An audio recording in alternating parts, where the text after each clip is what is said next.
Welcome back to Borrow and Bill, guys.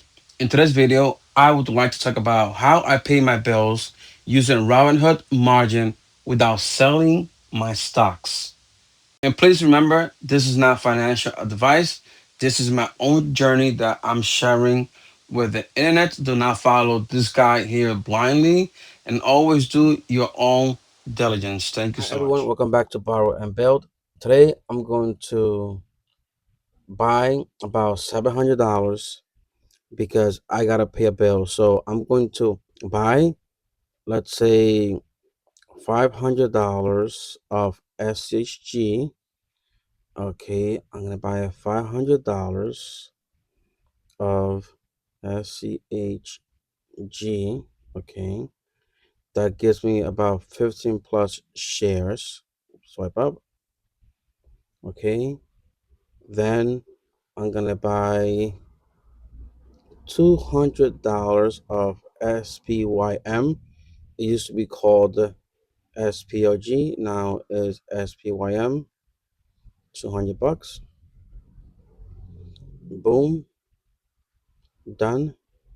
I'm doing this because, like I told you guys, I'm doing this because, like I be saying, that instead of giving that money to the bank or to Amazon or whatnot or to my credit card, I will invest first, invest that money for my check into my assets, which I own more shares, and I go around and deposit that $500.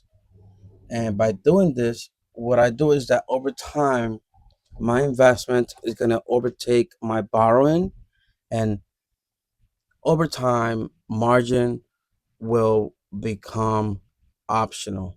I want you to notice what happens, okay? And this is off the bat. This is not script, this is in real time. Before I bought the $700 in assets of SCHG and SPYM, my account was at $25,348. Buying power, $15,086. Okay, as you can see, my buying power $15,086. Margin used $4,046. Okay, remember, this is when before I bought the assets. Now look at this, guys. This is not script. This is in real time. So my account went higher, right? So this is what happens. See, because I bought $700, you know, obviously my account goes up and my buying power, gets higher, and my margin use goes lower. Okay, so now I'm going to withdraw that money, but it's not going to be withdraw right now. It's going to be withdraw in a couple of days.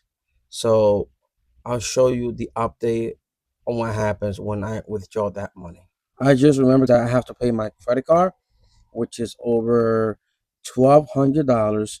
So I'm going to withdraw that money, and let's see what happens. Here is the amount that I have to withdraw to pay my credit card, which is $1,274 with 64 cents. I'm going to withdraw that money exactly right now. And this is what happened. My account as of now is to almost $2,500, and my buying power is $13,237, and my margin right now is margin used is $5,321. So that added up to my margin. But remember that what I've been doing is that money, instead of giving it to the bank and to the credit card and to the gas station and to Amazon and to my landlord, I literally invest that money, which is, attached here, is in here somewhere, right? And SPYM is here, right, somewhere. And because over time, like I'll be saying this over and all over again, margin will become optional.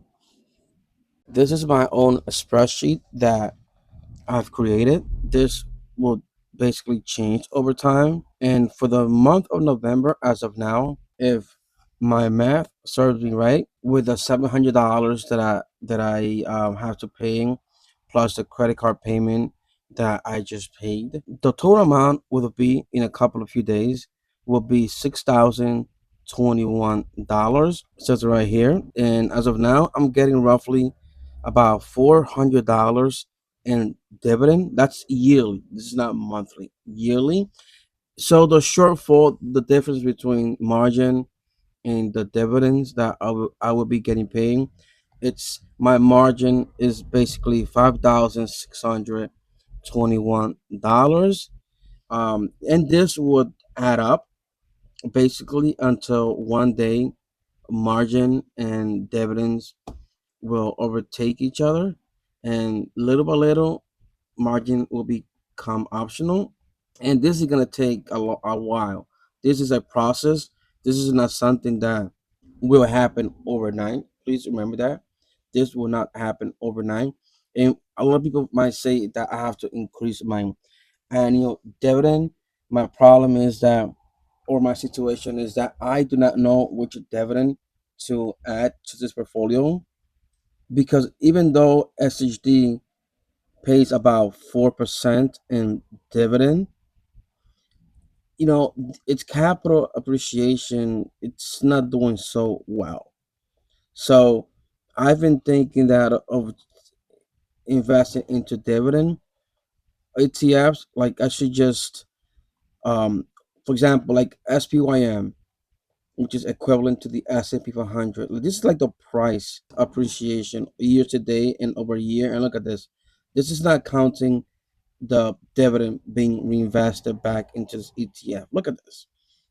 Like year to date, it's like 15%, which I could do is like not reinvest this dividend for now, even though it's 1.10%. So according to Robinhood, like not reinvest back those dividends or lower my, you see, this is what Robinhood is telling me to do, like to transfer it right now, but I'm not paying that fee, so cancel this. So like I was saying, like I'll just let SPOG kind of pay back the, like lower my margin, which also reduces my daily interest. Yeah, so it's a process that I'll learn along the way. So this is how I basically, buy assets, invest my paycheck, and then I borrow, rinse and repeat, and let like the interest, like the dividends and my fiat money kind of pay off the margin over time. And this account will eventually grow. Thanks for watching. Hope you subscribe, comment, and I'll see you on the next one.